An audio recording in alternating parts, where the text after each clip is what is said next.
Қайырлы күн. Бүгін біз өте дәмді әрі тез дайын болатын пицца дайындаймыз.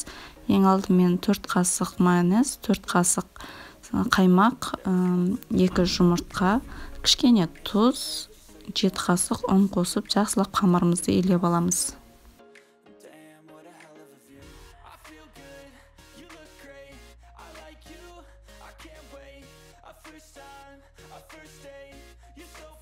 Қамырымыздың қоюлығы осындай болу керек. Табамызды жақсылап қыздырып, майлап, қамырымызды саламыз. Қамырымызды тегістеп, жан-жағын бәріне бір тегіс қып жағып шығамыз.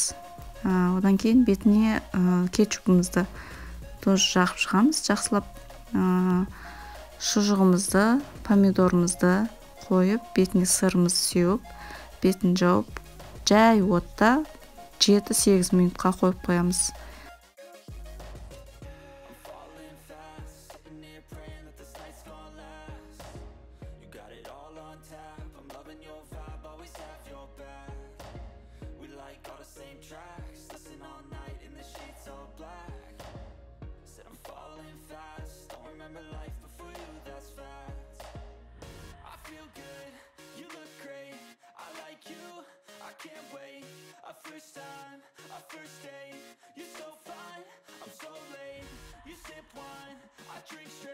Мінекей пиццамыз дайын болды. Өте дәмді, өте жұмсақ, керемет болып шықты. Жасап көріңіздер. Егер мен видеом ұнап жатса, лайк басып, каналыма жазылып алыңыздар. Сау болыңыздар.